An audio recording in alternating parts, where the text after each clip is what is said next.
The air conditioning at the Golden Palms restaurant hummed softly, blending with the murmur of elegant conversations and the discreet clinking of crystal glasses. Las Vegas bustled outside, with its neon lights flashing incessantly against the desert night sky. But inside the establishment, the atmosphere was one of controlled sophistication. The restaurant, located on one of the city's most prestigious avenues, just a few blocks from the famous Strip, catered to a select clientele, businessmen, celebrities, and people whose names regularly appeared in the financial pages of newspapers. Sofia Morales adjusted the black apron over her impeccable uniform and checked her reflection in the employee bathroom mirror. At 28, she maintained a dignified posture, despite the difficult circumstances that had brought her there. Her brown hair was pulled back in an elegant bun, and her dark eyes reflected a determination that had been forged through years of struggle. She had been working at the Golden Palms for almost 2 years since moving to Las Vegas with her 6-year-old daughter, Isabella, in search of a better life. "Sophia, table 12 needs you," called Marcus, the manager, passing quickly through the hallway. He was a middle-aged man, always impeccably dressed, who ran the restaurant with an iron fist disguised as a velvet glove. "They're VIP clients. Group of businessmen from Los Angeles. Treat them well." Sophia nodded and walked toward the indicated table, located in a reserved area of the restaurant, near the large windows that offered a panoramic view of the city's twinkling lights. The Golden Palms was known for its luxurious decoration. Crystal chandeliers hung from the high ceiling. The walls were adorned with contemporary artwork, and each table was carefully arranged with white linen tablecloths and fresh floral arrangements. At table 12, 4 men in expensive suits were chatting animatedly. She immediately recognized the type: successful executives, accustomed to having their desires fulfilled without question. The group's leader was clearly Richard Blackwood, a man in his 50s, with perfectly styled gray hair and a Rolex watch that gleamed under the restaurant's lights. His posture radiated arrogance, and his small, calculating eyes examined everything around him as if he were evaluating properties to buy. "Good evening, gentlemen," Sophia said with a professional smile, approaching the table with her order pad in hand. "My name is Sophia, and I'll be your waitress tonight. May I start by offering something to drink?" Blackwood examined her from head to toe with a look that made her feel uncomfortable, but she maintained her smile. She was used to this type of behavior. Unfortunately, it was part of the job. "Scotch whiskey, the best you have," said Blackwood, without taking his eyes off her. "And you, dear? Do you have any special recommendations for tonight?" "Certainly, sir. Our chef has prepared a grilled Chilean sea bass with truffle mushroom risotto that's exceptional. We also have a Wagyu filet mignon with—" No, Blackwood interrupted her, making a dismissive gesture with his hand. "I'm talking about personal recommendations. You seem to know this place well." The other men laughed quietly, and Sophia felt her cheeks flush slightly. She took a deep breath, maintaining the professional composure she had perfected over the years. "Sir, I'll be happy to help you with any questions about our menu," she responded diplomatically. "Perhaps you'd prefer to start with our fresh oysters or the tuna carpaccio?" Blackwood leaned back in his chair, clearly amused by her discomfort. "Are you new here? I don't remember seeing such an interesting face before." "I've been working here for almost 2 years, sir," Sophia replied, maintaining a respectful tone despite her growing irritation. 2 years? Blackwood feigned surprise. "And you're still serving tables? What a shame. A pretty girl like you should aspire to bigger things." He turned to his companions. "Don't you think, gentlemen? Surely there are more lucrative ways for an attractive young woman to make a living in Las Vegas." Sophia's embarrassment turned to indignation, but she knew she couldn't afford to lose her job.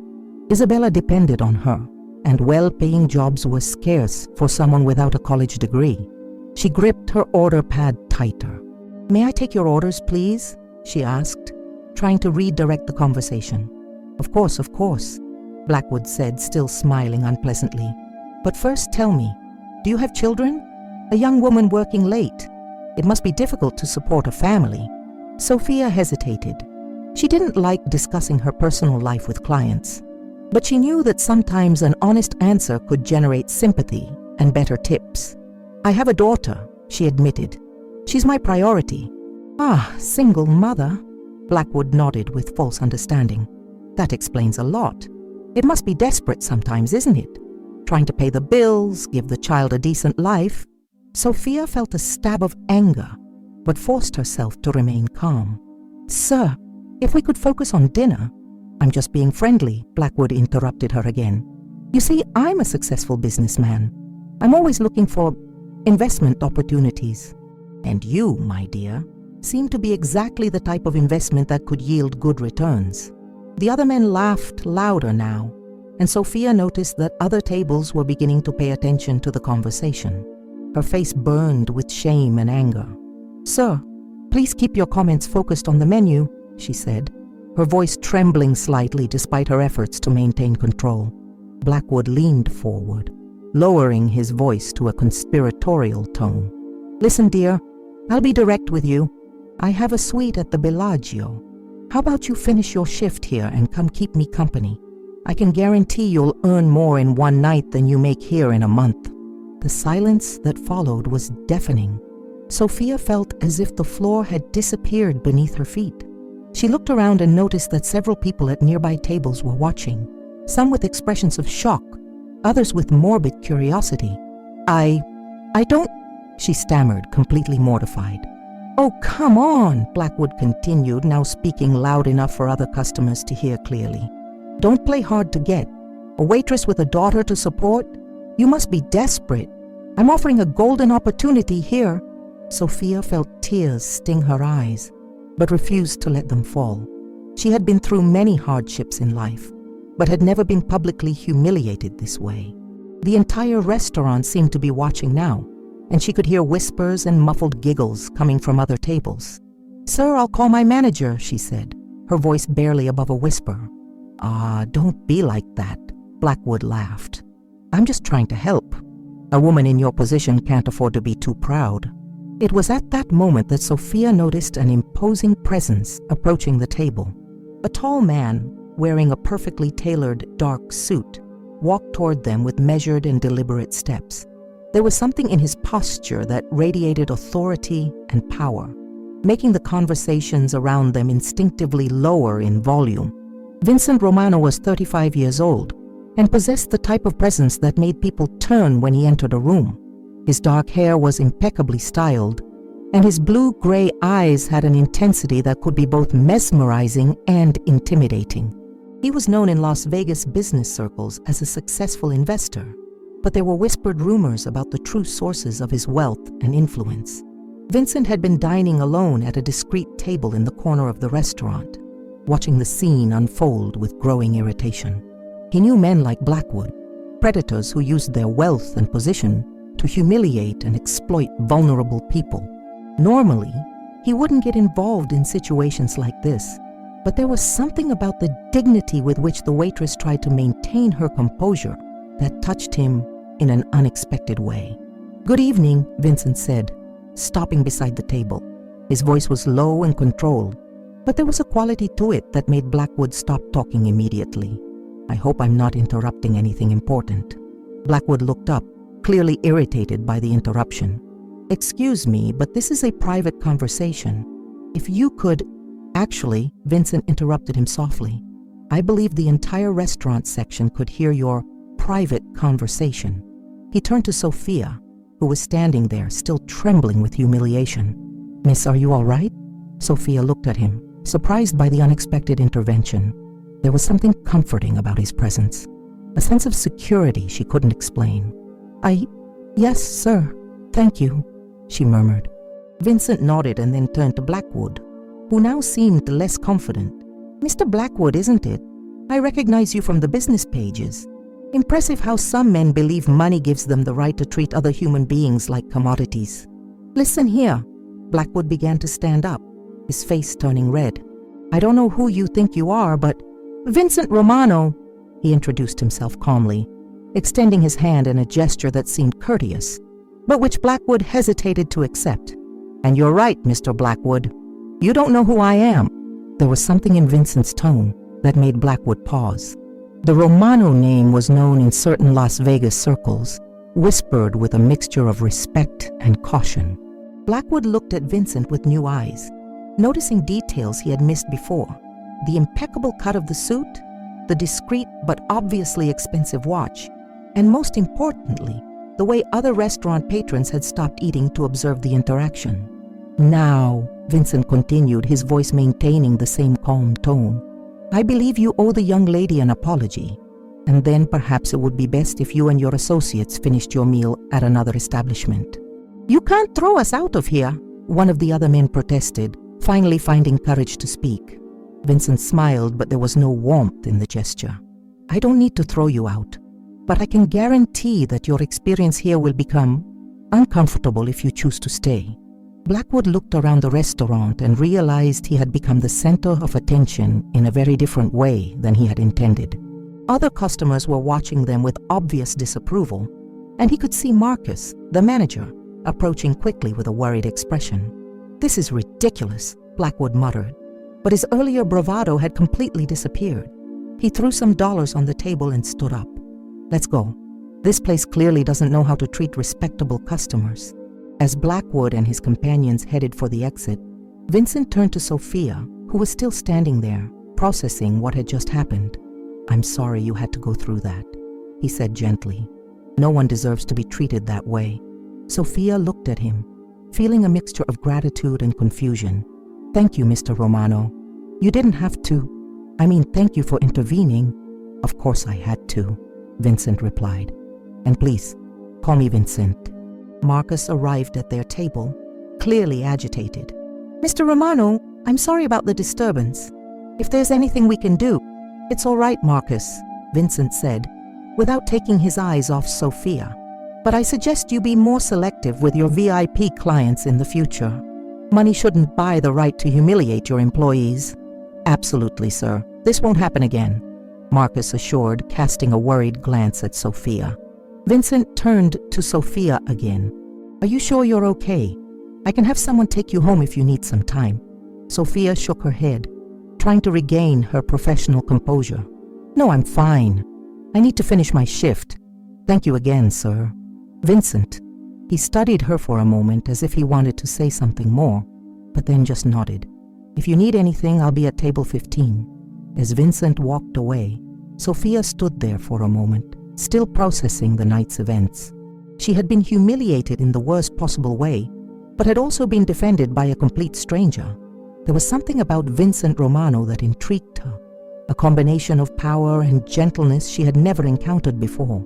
The rest of the night passed in a haze. Sophia served her other tables mechanically, her mind constantly returning to the interaction with Blackwood and Vincent's unexpected intervention.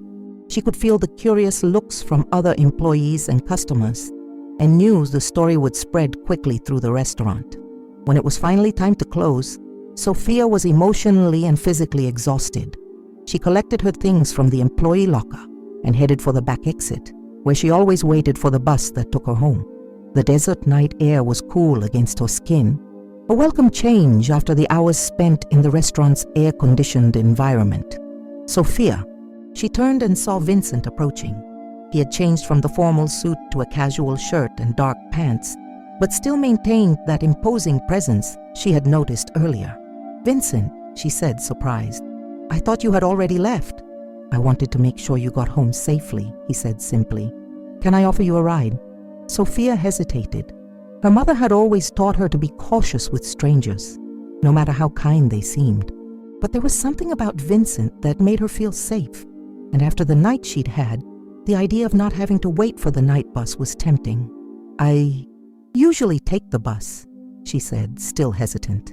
"I understand," Vincent replied, respecting her caution. "But it's late, and after what happened tonight, I'd prefer to ensure you get home without problems." Sophia looked at him, trying to read his intentions. There was sincerity in his eyes, and she made a decision that would change her life forever. "All right," she said finally. "Thank you." As they walked toward Vincent's car, an elegant but discreet black sedan, Sophia couldn't imagine that this simple acceptance of a ride would be the first step in a journey that would take her to a completely different world, full of luxury, danger, and possibilities she had never dreamed of. The engine purred softly when Vincent started the car, and as they drove away from the Golden Palms, Sophia looked out the window at the bright lights of Las Vegas, not knowing that her life was about to change in ways she could never have imagined. The car glided silently through the streets of Las Vegas, passing by illuminated casinos and hotels that never slept. Sophia watched through the window, still processing the night's events, while Vincent drove with the same controlled calm he had demonstrated at the restaurant. The sedan's interior was luxurious but discreet: soft leather, dark wood finishes, and a sound system playing soft jazz at low volume. "Do you live far from downtown?" Vincent asked, breaking the comfortable silence that had settled between them. "In Henderson," Sophia replied, mentioning the suburb southeast of Las Vegas, where she had found an apartment that fit her tight budget. "It's about 20 minutes from here." Vincent nodded, mentally adjusting the route. Henderson was a quieter residential area, popular among middle-class families who worked in Las Vegas, but preferred to raise their children away from the chaos of the Strip. It was exactly the type of place where he would imagine a single mother would choose to live. "How long have you been in Las Vegas?" he asked, genuinely curious about her story. Sophia hesitated for a moment. She wasn't used to sharing personal details with strangers, but after what Vincent had done for her, she felt she owed him at least an honest conversation. "Almost 3 years," she said finally. "I came from Phoenix with my daughter when she was 4. I was running from a difficult situation." Vincent didn't press for details, sensing the subtle pain in her voice.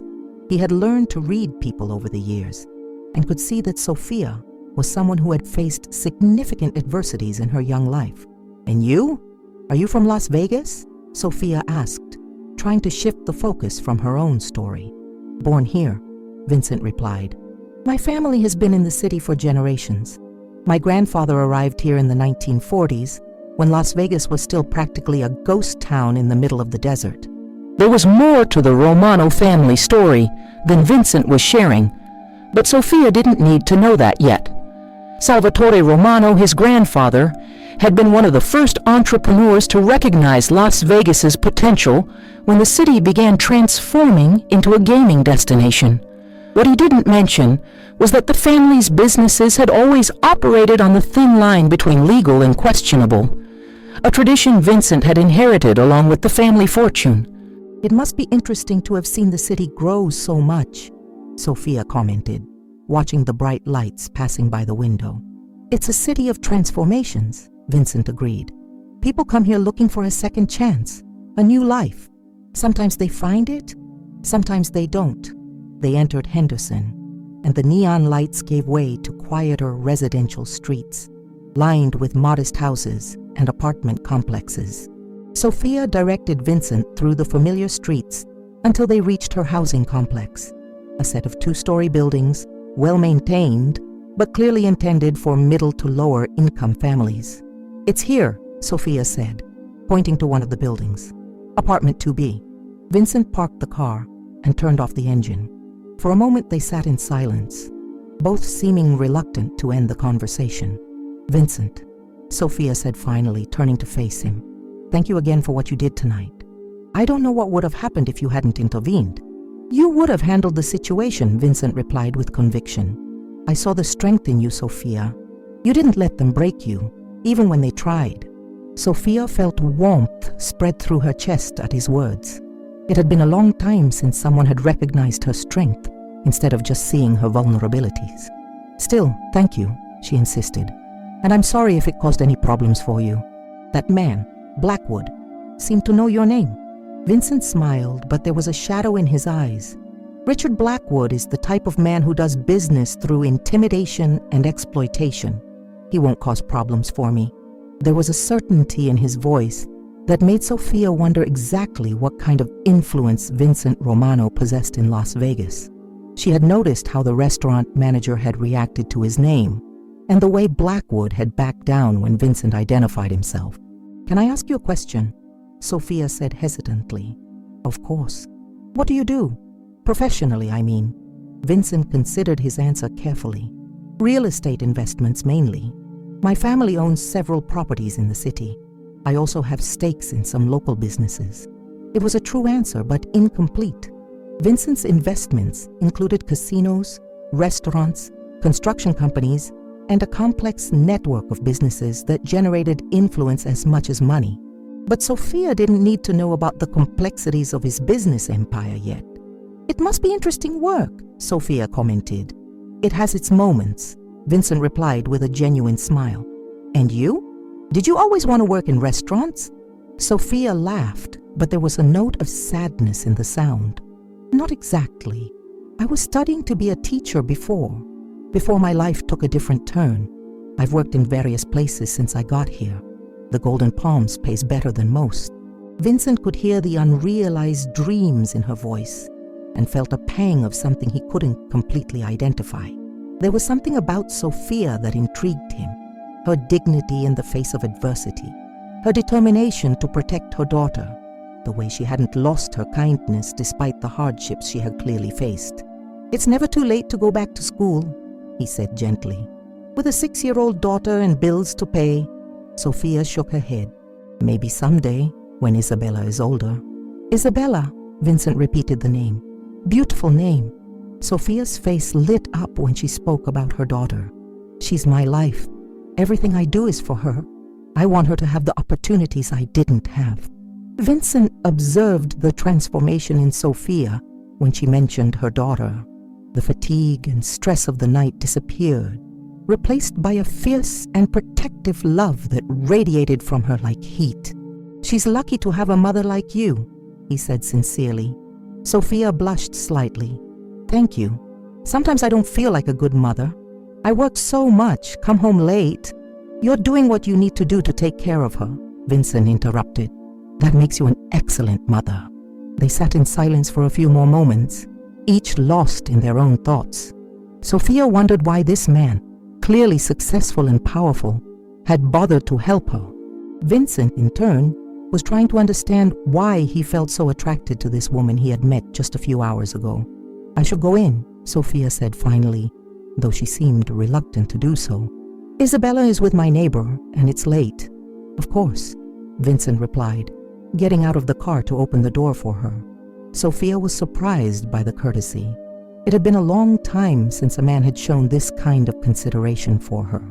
"Vincent," she said when they reached the building's entrance, "can I ask why you did this? Why you helped me tonight?" Vincent stopped, considering her question. There were many answers he could give. That he hated seeing people being intimidated, that he had a weakness for lost causes, that he was simply in the right place at the right time. But none of them completely captured the truth. "Because you deserved to be defended," he said finally, "and because it's been a long time since I met someone with your strength and dignity." Sophia felt her heart race at his words. There was an intensity in his eyes that made her feel as if he could see through all the barriers she had built around herself. "Thank you," she whispered. Vincent took a business card from his pocket and handed it to her. "If you need anything at all, call me." Sophia looked at the card. It was simple but elegant, with just his name and a phone number engraved in gold letters. "I can't accept charity," she said quickly. "It's not charity," Vincent replied. "It's an offer of friendship. And perhaps if you're interested, you'd like to have dinner with me sometime. Somewhere you can be the customer, not the waitress." Sophia looked at him, surprised by the proposal. "Are you asking me on a date?" "I'm inviting you to get to know an interesting person better," Vincent said with a smile. "Whether that constitutes a date, I'll leave for you to decide." Sophia held the card, feeling the weight of the expensive paper between her fingers. Part of her wanted to say yes immediately. There was something about Vincent that attracted her in a way she hadn't felt in years. But the cautious part of her, the part that had learned to distrust men who seemed too good to be true, made her hesitate. "I'll think about it," she said finally. "That's all I can ask," Vincent replied. "Good night, Sophia." "Good night, Vincent." Sophia watched him return to the car and drive away before entering the building. She climbed the stairs to her apartment, her legs trembling slightly. Not from fatigue, but from something she couldn't completely name. The apartment was small but cozy. Sophia had done her best to make it a home for her and Isabella, with second-hand furniture she had restored and family photographs on the walls. She went to her neighbor's apartment, Dolores, a 60-year-old Mexican woman who took care of Isabella when Sophia worked late. "How was work, mija?" Dolores asked when she opened the door, using the affectionate term she always used with Sophia. "Interesting," Sophia replied, not wanting to go into details about the humiliation she had suffered. "Did Isabella behave well?" "As always." "She's an angel," Dolores said, leading Sophia to the living room where Isabella was sleeping on the sofa, wrapped in a pink blanket. Sophia looked at her sleeping daughter and felt the familiar love tighten her chest. Isabella had dark hair like hers, but her eyes were green, an inheritance from her father, a man Sophia preferred not to remember. The girl was holding a storybook, even while sleeping, and Sophia smiled seeing this. Isabella loved to read, a passion Sophia encouraged whenever possible. "Thank you, Dolores," Sophia whispered, carefully picking up Isabella. "You're welcome, dear. See you tomorrow." Sophia carried Isabella to her own apartment and put her in the bed they shared. The apartment had only one bedroom, but Sophia didn't mind. She changed quietly and lay down next to her daughter, looking at the ceiling in the dark. Her mind constantly returned to Vincent Romano. There was something about him that intrigued and frightened her at the same time. He was clearly rich and powerful, moving in circles very different from hers. But there was also a genuine kindness in him, a way of looking at her as if she were more than just a waitress struggling to survive. Sophia took the business card from her purse and examined it in the faint light coming through the window. The paper was thick and expensive, the type of card important men carried. She wondered what kind of life Vincent led, what kind of world he inhabited. More importantly, she wondered if there was room for someone like her in that world. Isabella moved beside her, murmuring something unintelligible in her sleep. Sophia gently stroked her daughter's hair, remembering her priorities. Everything she did was for Isabella. Every double shift, every humiliation endured, every sacrifice made. She couldn't afford to be distracted by romantic fantasies, no matter how attractive the man who inspired them. But as she finally fell asleep, Sophia couldn't help wondering what it would be like to have dinner with Vincent Romano, to be treated like a lady instead of just an employee. It was a dangerous dream, but as she slept, she allowed herself to dream anyway. Across town, Vincent was in his home office, an elegant room on the top floor of his penthouse overlooking the Strip. He held a glass of whiskey, but hadn't drunk anything. His mind was occupied with thoughts of Sofia Morales. There was something about her that had touched him in a way he didn't expect. Maybe it was her dignity in the face of humiliation, or the way her eyes lit up when she spoke about her daughter. Or maybe it was simply that, in a world full of people who wanted something from him, Sophia seemed genuinely grateful for his help without expecting anything in return. Vincent had known many women over the years, some attracted to his wealth, others to his power, some simply looking for an adventure with a dangerous man. But Sophia was different. She knew nothing about his true position in Las Vegas, about the Romano family businesses, or about the influence he wielded behind the scenes of the city. To her, he was simply a man who had been kind to her in a difficult moment. Vincent put the glass on the table and walked to the window, looking at the city lights stretching below him.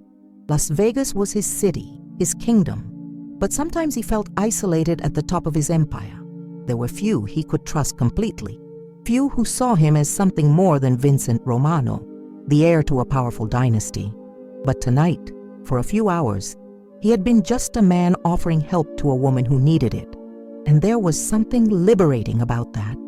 He wondered if Sophia would call, if she would accept his invitation to dinner. Part of him hoped she would, but another part wondered if it would be fair to involve her in his complicated world. Sophia had a daughter to protect, a simple but honest life. He could offer luxury and protection, but would also bring dangers she couldn't even imagine. Vincent returned to his desk and opened a file he had been avoiding all night. Reports about the activities of some rivals who were trying to expand their territories in Las Vegas. It was the type of problem that required his attention. the type of situation that reminded him why his life was so complicated.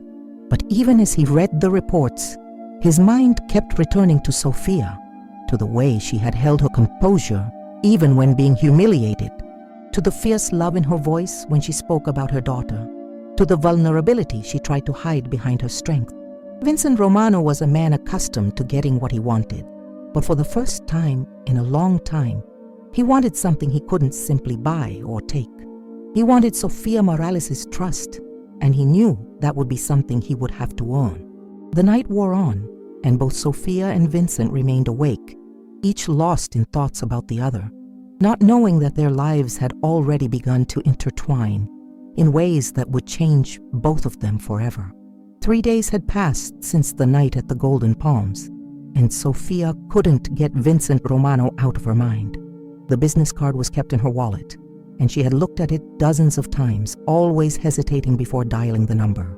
Every time she picked up the phone, a voice in her head reminded her of all the reasons why getting involved with a man like Vincent was a bad idea. It was a sunny Saturday morning in Henderson, and Sophia was at the small park near her apartment, watching Isabella play on the playground. The girl ran from one piece of equipment to another with the tireless energy typical of a 6-year-old, her dark hair flying in the desert wind.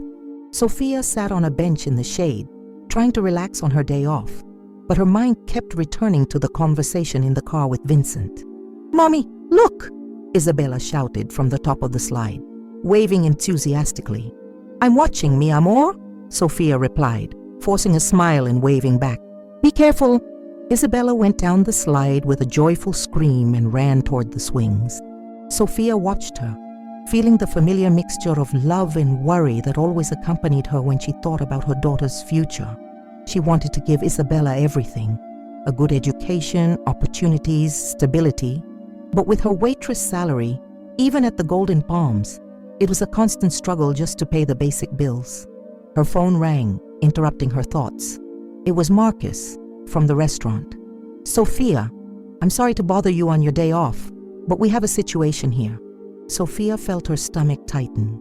"What kind of situation?" "Well, it's about what happened the other night. With that client, Blackwood. He filed a formal complaint about you." "A complaint?" Sophia stood up from the bench, her voice rising an octave. "But he was the one who harassed me." I know, Marcus said quickly. "And you have all my support. But he's claiming you were rude and unprofessional. He's threatening to sue the restaurant if we don't take disciplinary action." Sophia felt as if the ground had disappeared beneath her feet. "Marcus, you know that's not true. You saw what happened." "Of course I did. But the owner is worried. Blackwood has influence, and the last thing we want is negative publicity. Look, I'm not going to fire you, but I'll have to suspend you for a week without pay. It's the best I can do." Sophia closed her eyes, feeling tears of frustration and anger. A week without pay meant she wouldn't be able to pay rent on time. It meant choosing between food and electricity. It meant explaining to Isabella why they would have to eat mac and cheese again. "Sophia, are you there?" "I'm here," she said, her voice barely above a whisper. "When does this suspension start?" "Monday. I'm sorry, Sophia, I really am." Sophia hung up the phone and sat heavily on the bench, watching Isabella play, oblivious to the fact that her mother's world had just crumbled a little more. She took out her wallet and looked at Vincent's card again. Maybe it was time to swallow her pride. But before she could make a decision, her phone rang again. This time it was a number she didn't recognize. "Hello? Sophia? It's Vincent Romano." Sophia's heart jumped. "Vincent, hi. I hope you don't mind that I got your number. Marcus gave it to me when I explained that I wanted to make sure you were okay after the incident the other night." Sophia frowned. "You spoke with Marcus?" "I did. Actually, I just found out about the situation with Blackwood. About the complaint he filed." "You found out?" Sophia stood up again, confused. "How?" There was a pause on the other end. "Let's say I have some contacts in the hospitality industry." "Sophia, this is completely unfair. You shouldn't be punished for being a victim of harassment." Sophia felt a mixture of gratitude and embarrassment. It's complicated. Blackwood has influence, and the restaurant can't afford to fight with him. What if I told you there's a way to resolve this?" Sophia hesitated. What kind of way? Meet me for lunch today. We can discuss your options. Sophia looked at Isabella, who was now making friends with another child on the playground.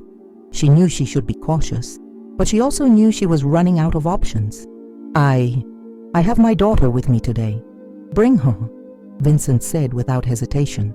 I know a place she'll love, a family restaurant with an indoor playground. How about in an hour? Sophia closed her eyes, making a decision she knew could change everything. All right, where? Vincent gave her the address of a restaurant in Summerlin, an upscale neighborhood west of Las Vegas. Sophia knew the area. She had driven through it a few times, admiring the large houses and expensive cars, but had never had reason to stop. Vincent, she said, before he hung up, why are you doing this? There was another pause. Because I believe the right people deserve a chance to fight. See you in an hour, Sophia. An hour later, Sophia was standing in front of Bella Vista, an elegant but family-friendly restaurant in Summerlin. Isabella held her hand, looking admiringly at the beautiful building and well-maintained gardens. Mommy, this place is very fancy, Isabella whispered. I know, mi amor. Remember to use your good manners, okay? They entered the restaurant and were immediately greeted by a smiling hostess who led them to a table in a reserved area overlooking an elaborate indoor playground. Isabella was amazed to see the colorful climbing structures, slides, and game area. Can I play, Mommy? She asked, her eyes sparkling with excitement. After we eat, Sophia promised, still feeling out of place in the elegant environment. Sophia. She turned and saw Vincent approaching. He was dressed casually, dark jeans and a light blue shirt, but still radiated that confident presence she had noticed the first time she saw him. His eyes immediately went to Isabella, and Sophia saw something soften in his expression. Vincent, this is my daughter Isabella. Isabella, this is Mr. Romano. Isabella looked at Vincent with a child's natural curiosity. Hello, Mr. Romano. Mommy said you were very kind to her. Vincent knelt down to Isabella's height, a gesture that surprised Sophia. Hello, Isabella. It's a pleasure to meet you. Your mother told me you love to read. Isabella's eyes lit up. Yes, I'm reading about princesses who saved dragons instead of being saved by them. Vincent laughed, a genuine and warm sound. That sounds much more interesting than traditional stories. Maybe you can tell me about them during lunch. They sat at the table, and Sophia watched with surprise how naturally Vincent interacted with Isabella. He asked questions about her favorite books, listened attentively to her answers, and even knew some of the characters she mentioned. There was no condescension in his way of speaking with the girl. He treated her like a real person, with valid opinions and interests. Can I go play now? Isabella asked after they finished eating. Of course, mi amor, but stay where I can see you, Sophia said.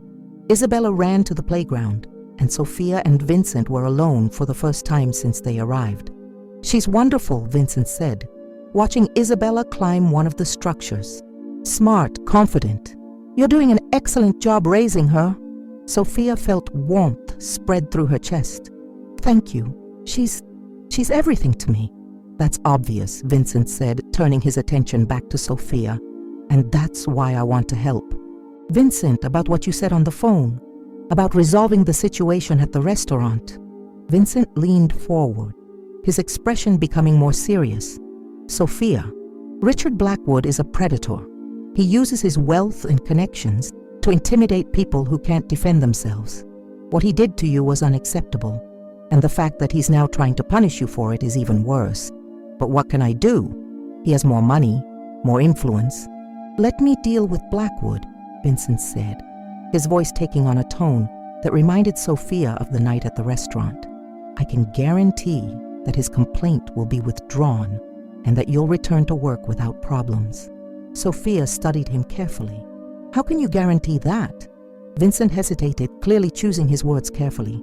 I have influence in certain business circles. Blackwood isn't as powerful as he likes to think. And what do you want in return? Sophia asked, her voice cautious. Nothing, Vincent replied immediately. Well, maybe one thing. Sophia tensed. What? That you give me a chance That you accept having dinner with me, getting to know who I am better. No pressure, no expectations beyond a pleasant conversation between two adults. Sophia looked at Isabella, who was laughing as she went down a spiral slide. Vincent, my life is complicated. I have responsibilities, priorities. I understand that, Vincent said gently, and I respect that. I'm not asking you to change your life or neglect Isabella. I'm just asking for an opportunity to show that not all men are like Richard Blackwood. Sophia felt something stir in her chest, a mixture of hope and fear she hadn't felt in years. Why me? You clearly can have any woman you want. Vincent smiled, but there was a vulnerability in his eyes she hadn't seen before. Because you're real, Sophia. In a world full of people who want something from me, you're genuine.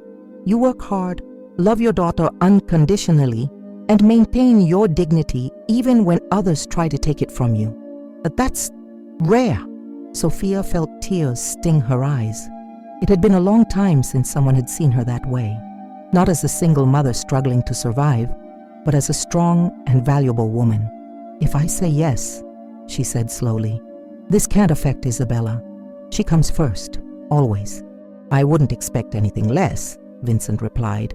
Actually, I hope to get to know her better too, if you'll allow it. She's clearly an important part of who you are.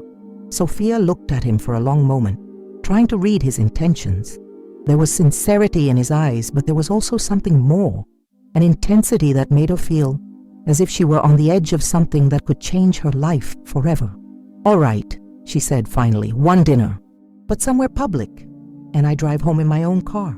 Vincent smiled and Sophia felt her heart race. Of course. How about tomorrow night? I know an excellent Italian restaurant downtown. Nothing too formal, just good food and good conversation. Tomorrow night, Sophia agreed, still not believing she was doing this.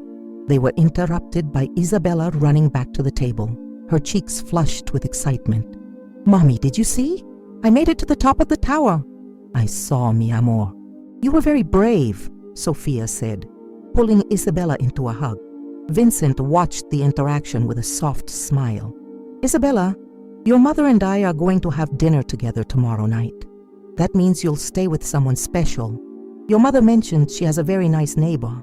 Isabella looked between Sophia and Vincent with a child's sharp perception. Are you going to date? Sophia blushed furiously. Isabella! It's a fair question. Vincent laughed. Isabella, we're going to have dinner together to get to know each other better. Sometimes adults do that when they want to be friends. Okay, Isabella said, seeming satisfied with the explanation. But you have to be very nice to my mommy. She's the best mommy in the world. I'm sure she is, Vincent said seriously, and I promise to be very nice to her. When they finally said goodbye in the parking lot, Sophia felt like she was floating. Vincent had insisted on paying for lunch, and when she protested, he simply said it was the least he could do after what she had been through. Sophia, he said before she got into her used car, about the work situation. You'll get a call from Marcus today. Blackwood's complaint will be withdrawn, and you'll return to work on Monday as if nothing happened. How can you be so sure? Sophia asked. Vincent smiled, but there was something in his eyes that reminded her there was much about him she still didn't know. Trust me. As she drove home with Isabella, chattering about the incredible playground, Sophia wondered what she was getting herself into. Vincent Romano was clearly a powerful man, with connections she couldn't even imagine. But there was also a kindness in him, a way of looking at her that made her feel precious. For the first time in years, Sophia allowed herself to hope that maybe, just maybe, her life could be more than just surviving from day to day. Her phone rang when they got home. It was Marcus. Sophia, I have good news. Blackwood withdrew his complaint. Apparently he had a change of heart. You can come back to work on Monday and we'll forget this ever happened. Sophia looked at Vincent's card in her wallet and smiled. Thank you, Marcus. See you Monday. As she helped Isabella get ready for her bath, Sophia wondered what kind of influence Vincent Romano really had in Las Vegas. And more importantly, she wondered if she was ready to find out. Across town, Vincent was in his office, finishing a phone call that had ensured Richard Blackwood would never cause problems for Sophia Morales again. The conversation had been brief and direct. Vincent had simply reminded Blackwood of some questionable investments the man had made recently, investments that wouldn't withstand closer scrutiny. Blackwood had understood the message. Vincent hung up the phone and leaned back in his chair, thinking about lunch with Sophia and Isabella. There was something about the two of them that touched him in a way he didn't expect. Sophia was strong and vulnerable at the same time, a combination he found irresistible. And Isabella. It had been a long time since he had spent time with a child, and he had forgotten how refreshingly honest and direct they could be. He looked at the photo on his desk, an old family photo taken when he was just a little older than Isabella. His parents had been dead for years, victims of a car accident when he was 25. Since then, he had been alone at the top of the Romano Empire, surrounded by associates and employees, but with few true friends and no real family. Maybe that's why Sophia and Isabella attracted him so much. They represented something he had lost long ago, the possibility of a real family, of genuine connections based on love instead of fear or interest. Vincent knew he was moving into dangerous territory. His world was complicated and sometimes violent. Involving Sophia and Isabella in it could put them in danger. But for the first time in years, he wanted something more than power and money. He wanted a chance to be just a man, not the head of the Romano family. Tomorrow night would be the first step in that journey. Vincent just hoped Sophia was ready for where that journey might take them. Sophia spent most of Sunday preparing for dinner with Vincent, alternating between excitement and nervousness. She had chosen a simple but elegant navy blue dress that she had bought on sale months ago, but had never had occasion to wear. Isabella helped her choose accessories, insisting that her mother wear the pearl earrings that had belonged to her grandmother. "You look very beautiful, Mommy," Isabella said, watching Sophia get ready in the bedroom mirror. "Mr. Romano will like it very much." Sophia smiled at her daughter through the mirror. "Thank you, mi amor. Are you sure you're okay staying with Dolores tonight?" "Yes, she said we're going to make cookies and watch a Disney movie," Isabella replied enthusiastically. "But Mommy, do you like Mr. Romano?" Sophia paused, considering how to respond. "He seems to be a very kind man, but we're still getting to know each other. He was nice to me yesterday," Isabella observed, "and he made you smile in a way you haven't smiled in a long time." Sophia's daughter's perception sometimes surprised her. "You're very smart, you know?" "I know," Isabella said with a child's carefree confidence. "I just want you to be happy, Mommy." Sophia knelt down and hugged her daughter. "I am happy, mi amor. You make me happy every day. But you deserve more happiness," Isabella said seriously, "like the princesses in books." An hour later, Sophia was standing in front of Nonna's, a cozy Italian restaurant in downtown Las Vegas. The establishment was housed in a restored brick building, with warm lights glowing through the windows and the aroma of garlic and basil floating down the street. It was exactly the type of place she would imagine for a first date. Elegant but not intimidating, romantic but not overly intimate. Vincent was waiting for her at the entrance, wearing a white shirt and dark pants. When he saw her approaching, his face lit up with a genuine smile that made Sophia's heart race. "You look beautiful," he said, offering his arm. "Thank you," Sophia replied, feeling her cheeks flush. "This place is lovely." "Wait until you try the food," Vincent said, guiding her inside. "The chef is from Sicily, and the marinara sauce recipe has been a family secret for 4 generations. The restaurant's interior was cozy and intimate, with small tables lit by candles and walls decorated with black and white photographs of Italy. A violinist played softly in a corner, and the murmur of conversations created a warm and welcoming atmosphere. They were led to a table in a quiet corner, and Sophia gradually felt herself relax as they talked. Vincent was an excellent listener, asking questions about her life, her dreams, and her experiences.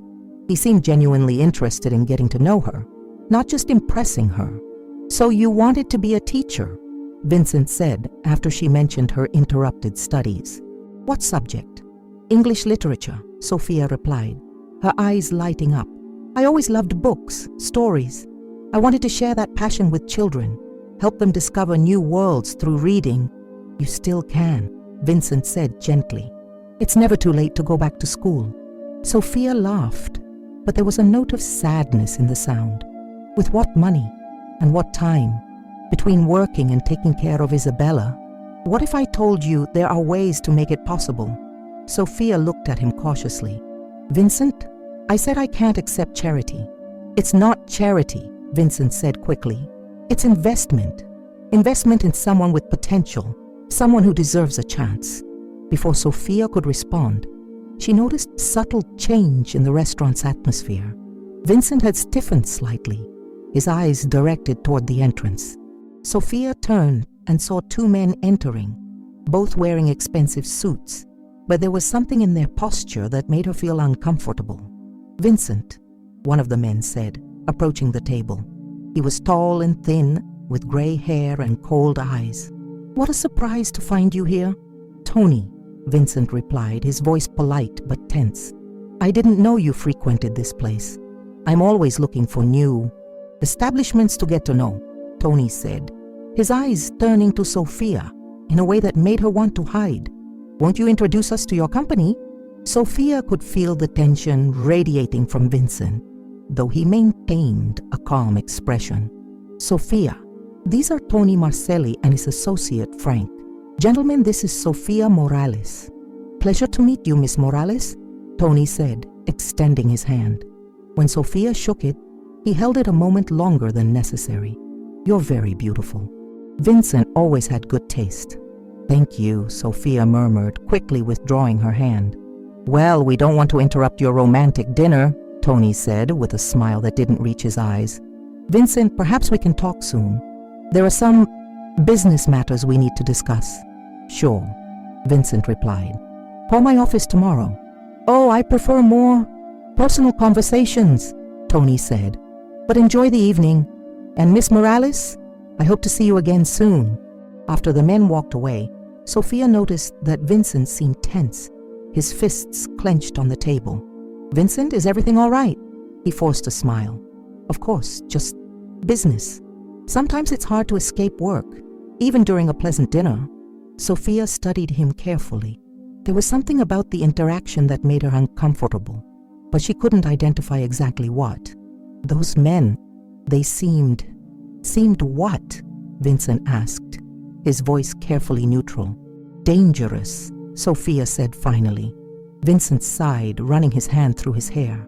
Sophia, there are things about my life, about my work, that are complicated. What kind of complicated? Vincent hesitated, clearly struggling with how much to reveal. My family has had businesses in Las Vegas for decades. Some of these businesses operate in gray areas. Sophia felt a chill in her stomach. Gray areas? Nothing illegal, Vincent said quickly. But Las Vegas is a city where the lines between legitimate business and other types of business sometimes blur. Sophia looked at him for a long moment, trying to process what he was saying. Vincent, are you involved with the Mafia? The question hung in the air between them. Vincent looked into her eyes and saw fear, confusion, and something that might be disappointment. It's complicated, he said finally. That's not an answer, Sophia said, her voice trembling slightly. Vincent leaned forward, lowering his voice. Sophia, my family, we have influence in Las Vegas. We protect our interests and the interests of those who work with us. Sometimes that means making difficult decisions. Sophia felt as if the ground was moving beneath her feet. Are you telling me you're a criminal? I'm telling you I operate in a world where the rules are different, Vincent replied carefully. But I've never hurt innocent people. I've never done anything I was ashamed of. Sophia leaned back in her chair, her mind racing. Everything made sense now. The way Blackwood had backed down when Vincent identified himself. How the complaint had been withdrawn so quickly. The restaurant manager's deference. That's why you could resolve the situation with Blackwood so easily, she said. Yes, and that's why those men spoke to you that way. They're not just business partners, are they? Vincent slowly shook his head. Tony Marcelli represents competing interests. There's tension between our organizations. Sophia felt nauseous. Organizations? You mean criminal families? Sophia, please, let me explain. Explain what? Sophia stood up abruptly, her voice rising despite her efforts to keep it low. That you lied to me? That you made me believe you were just a successful businessman? I never lied to you, Vincent said, also standing up. I just didn't tell you the whole truth. What's the difference? Sophia grabbed her purse, her hands trembling. I have a daughter, Vincent. I can't get involved with this. Sophia, wait, Vincent said, reaching for her hand. You're safe with me. Isabella is safe. I would never let anything happen to either of you. Sophia looked at him, seeing the sincerity in his eyes, but also seeing the danger he represented. How can you guarantee that? You just told me there's tension with other organizations. What happens if that tension turns into something worse? Vincent didn't have an answer for that, and his silence said everything. I need to go, Sophia said, stepping away from the table. Sophia, please. Don't end it like this. We can talk about this. She stopped and turned to him. Vincent, you seem like a good man, but I can't risk Isabella's safety. She's all I have. What if I got out of it? Vincent said desperately. What if I left the family business?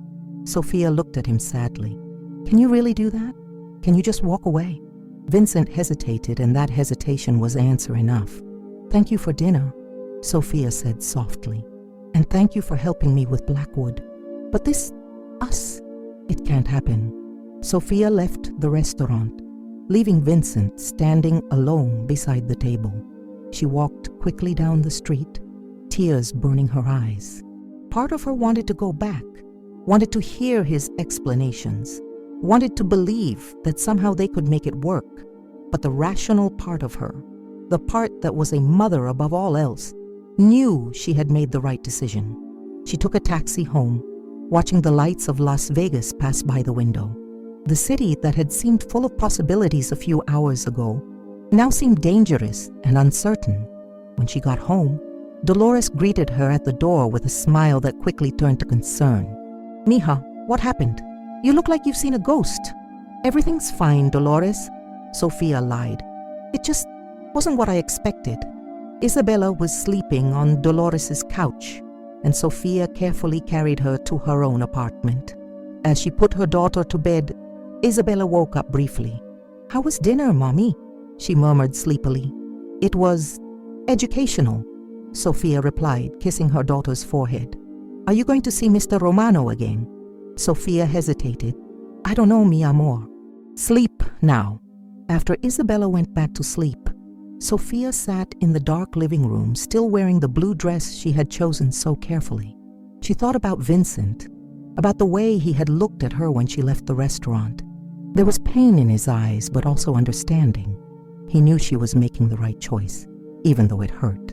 Her phone buzzed, and she saw it was a message from Vincent. I understand your decision. I just want you to know that you and Isabella will always be under my protection, even from a distance. You deserve all the happiness in the world. Sophia looked at the message for a long time before deleting it. She couldn't afford to maintain contact with Vincent Romano, no matter how much part of her wanted to. Across town, Vincent was in his office, looking at the family photo on his desk. He had known Sophia for only a few days, but she had awakened something in him that he thought was dead, the desire for a normal life, for a real family. But she was right to walk away. His world was dangerous, and involving her in it would be selfish. He had seen the fear in her eyes when she realized who he really was, and he knew he couldn't ask her to ignore her maternal instincts. Still, he couldn't simply forget her. Vincent picked up the phone and made a call. Marco, it's me. I want you to maintain discreet surveillance on Sofia Morales and her daughter. Address in Henderson. I don't want them to know, but I want to make sure they're safe. Sure, boss. Any specific problem? Just precaution, Vincent said. And Marco? If anything happens to them, anything at all, I want to know immediately. After hanging up, Vincent poured himself a glass of whiskey and walked to the window. Las Vegas stretched below him, a city of lights and dreams, but also of hidden dangers. He had built an empire in this city, but for the first time in his life, he questioned whether it was worth it. Sofia Morales had entered his life like a hurricane, showing him what he was missing by living isolated at the top of his dangerous world. And now that she had left, he felt lonelier than ever. But he would respect her decision. He would protect her from a distance, ensure that she and Isabella were safe, and try to find a way to live with the emptiness she had left behind. What Vincent didn't know was that Tony Marcelli had observed the entire interaction at the restaurant with great interest, and that Sophia's presence in Vincent's life had given Tony exactly the leverage he was looking for to finally challenge the Romano family's power in Las Vegas. War was coming, and Sofia Morales, whether she wanted it or not, was about to become a central piece in a very dangerous game. 2 weeks had passed since the disastrous dinner at Nonna's, and Sofia was desperately trying to return to her normal routine. She worked her shifts at the Golden Palms, took care of Isabella, and pretended that Vincent Romano had never entered her life. But it was harder than she had imagined. Small things constantly reminded her of him. The scent of expensive men's cologne when a customer passed by, the sound of a luxury car on the street, even the way Isabella sometimes asked about the kind man they had met. It was a Thursday night, and the restaurant was particularly busy. Sofia moved between tables with automatic efficiency, smiling at customers and taking orders, but her mind was elsewhere. She had received a letter from the local university that morning, information about evening programs for adults who wanted to complete their studies. For a moment, she had allowed herself to dream, remembering Vincent's words about it never being too late to pursue one's goals. "Sophia, table 15 needs you," Marcus said, passing by her with a tray full of plates. Sophia nodded and headed to the indicated table, but stopped abruptly when she saw who was sitting there. Tony Marcelli, the man who had interrupted her dinner with Vincent, was alone, wearing an expensive suit and smiling in a way that made her stomach turn. "Miss Morales," he said, standing up politely when she approached. "What a pleasure to see you again." "Mr. Marcelli," Sophia replied, keeping her voice professional despite the discomfort she felt. "What can I bring you tonight, sir?" "Actually, I was hoping to have a conversation with you," Tony said, gesturing to the empty chair across from him. "Why don't you sit? I promise it will be brief." Sophia looked around the restaurant, noticing that other customers were watching. "Sir, I need to work. If you'd like to place an order—" "Oh, but I already spoke with your manager," Tony said with a smile that didn't reach his eyes. "He said you could take a 15-minute break to talk with me. Apparently, I'm a very valuable customer." Sophia felt a chill run down her spine. She looked toward the counter and saw Marcus watching nervously, clearly uncomfortable with the situation, but unwilling to confront a man like Tony Marcelli. Reluctantly, Sophia sat on the edge of the chair, ready to leave at any moment. "What do you want to talk about?" Tony leaned back in his chair, studying her with calculating eyes. "You're even more beautiful than I remembered. I can see why Vincent became so interested." "I don't know what you're talking about," Sophia said quickly. "Oh, come on, dear. You don't need to pretend with me. All of Las Vegas knows that Vincent Romano was courting a waitress. It's the kind of gossip that spreads quickly in our circles." Sophia felt her cheeks burn with shame and anger. "If that's all you wanted to say, sit down," Tony said, his voice taking on a harder tone. "I'm not finished yet." Sophia hesitated, but something in his voice made her obey. There was an implicit threat she couldn't ignore. "You see, Sophia, may I call you Sophia? I have a problem. Vincent Romano has been a thorn in my side for a long time. He controls territories that should be mine, interferes in business that's none of his concern, and recently he did something that cost me a lot of money." "I don't understand what this has to do with me," Sophia said, her voice trembling slightly.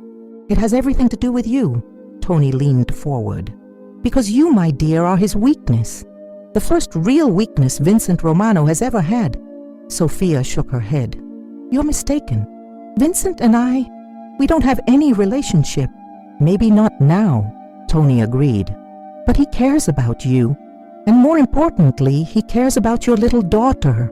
Isabella, isn't it?" Sophia's blood ran cold. "How do you know my daughter's name?" "I know many things, Sophia. I know she's 6 years old, that she loves to read, that she goes to Henderson Elementary School. I know you live in apartment 2B at the Sunset Gardens complex. I know your neighbor, Dolores Martinez, takes care of her when you work late." Sophia stood up abruptly, her heart beating wildly. "If you lay a finger on my daughter—" "Sit down," Tony said calmly, but there was steel in his voice. "I'm not a monster, Sophia. I don't hurt children, but I need you to understand the situation you're in." Sophia sat down slowly, her legs trembling. "What do you want?" "I want you to call Vincent. I want you to arrange a meeting with him. Tell him you've changed your mind, that you want to give the relationship a chance." "Why?" Tony smiled, and this time there was something genuinely sinister in the expression. "Because Vincent Romano needs to learn that actions have consequences. And you, my dear, are going to help me teach him that lesson." Sophia felt nauseous. "I won't do it. I won't use Vincent or put my daughter in danger." "Ah, but you've already put your daughter in danger," Tony said softly. "The moment you accepted that first dinner with Vincent, you put her in danger. Now the only way to keep her safe is to do exactly what I'm asking. Are you threatening me?" "I'm explaining reality," Tony replied. "Vincent Romano has many enemies, Sophia. Some of them aren't as civilized as I am. If they find out about you and Isabella, well, let's say I would be the least of your worries." Sophia looked around the restaurant, desperate for an escape, but knew there wasn't one. She was trapped in a world she didn't understand, with rules she didn't know. "What exactly do you want me to do?" she asked, her voice barely above a whisper. "Simple. Call Vincent tomorrow. Tell him you missed him, that you want to talk. Arrange a meeting for Saturday night. I'll give you the details of where and when. And then? Then you show up, Vincent shows up, and I resolve my problems with him once and for all." Sophia felt tears sting her eyes. "You're going to kill him?" "That depends entirely on how cooperative he is," Tony said with indifference. "But that's not your problem, Sophia. Your problem is ensuring your daughter stays safe." Tony stood up and placed some bills on the table. "You have until tomorrow at noon to call Vincent. If you don't, or if you try to warn him about our conversation, well, accidents happen every day in Las Vegas, especially with small children." He leaned down and whispered in her ear, "And just so we're clear, I have people watching you and Isabella 24 hours a day. Don't try to be smart." Tony walked away, stopping only to wave politely to Marcus before leaving the restaurant. Sophia remained seated at the table, trembling uncontrollably, trying to process what had just happened. "Sophia, are you okay?" Marcus appeared beside the table, his expression worried. I'm fine," she lied, forcing herself to stand up. "I just need a moment." She ran to the employee bathroom and vomited, her body reacting to the terror and stress. When she finally managed to stop shaking enough to look at herself in the mirror, she saw a frightened and desperate woman looking back. Sophia knew she had two options: do what Tony wanted and potentially cause Vincent's death, or refuse and put Isabella in mortal danger. They weren't really options. They were just different types of nightmare. She finished her shift in a haze, serving tables mechanically, while her mind raced in desperate circles. When she finally got home, she found Isabella sleeping peacefully in her bed, oblivious to the danger surrounding them. Sophia sat beside her daughter, watching her angelic face in the dim light from the hallway. She had spent 6 years protecting Isabella from everything, from poverty, from violence, from instability, and now, because of a few weeks of contact with Vincent Romano, all of that was threatened. Her phone buzzed, and she saw a message from an unknown number. "Remember noon tomorrow. Don't disappoint me." Sophia deleted the message and lay down next to Isabella, pulling her daughter close. She didn't sleep that night, spending the hours staring at the ceiling and trying to find an escape that didn't exist. The next morning, after dropping Isabella off at school, Sophia sat in her car in the parking lot, looking at Vincent's card that she had kept in her wallet. Her hands trembled as she dialed the number. Vincent Romano. Hearing his voice made Sophia's heart tighten. "Vincent, it's Sophia." There was a surprised pause on the other end. "Sophia, I didn't expect... How are you?" I'm fine. "Vincent, I was thinking about our conversation, about what you said at the restaurant. Sophia, you made it very clear how you felt about my situation. I know, but maybe I overreacted. Maybe we could talk again. You said you could leave the family business." There was another pause, longer this time. "Sophia, what changed? You seemed very certain of your decision." Sophia closed her eyes, hating herself for every word she was about to say. "I missed you. I missed how you made me feel, and Isabella asks about you." "She asks?" "Yes. She liked you, Vincent, and I'd like to give us a chance, if you still want to." "Of course I want to," Vincent said, and Sophia could hear the genuine joy in his voice. "When do you want to meet?" "How about Saturday night? You can choose the place." "Actually, I know a perfect place. It's a bit outside the city, but it's private, romantic. We can talk without interruptions." Sophia felt her stomach turn. That sounds perfect. They arranged the details, and when Sophia hung up, she immediately vomited in the school parking lot. She had just signed Vincent Romano's death warrant, and there was nothing she could do to stop it. But as she drove home, an idea began to form in her mind. It was dangerous, probably suicidal, but maybe it was the only chance she had to save both Vincent and Isabella. Sophia Morales had spent her entire life being a victim of circumstances. But now, for the first time, she was going to fight back, even if it killed her. Across town, Vincent hung up the phone with a smile on his face. Sophia had changed her mind. She wanted to give their relationship a chance. Maybe there was hope after all. He didn't know that Tony Marcelli was at that exact moment finalizing plans for Saturday night. Plans that would involve much more than a romantic conversation. And he certainly didn't know that Sophia Morales, the gentle and vulnerable woman he had fallen in love with, was planning something that could save his life or destroy them both in the process. The war between the Romano and Marcelli families was about to begin, and Sophia was at the center of it all, holding everyone's fate in her trembling hands. The final game had begun.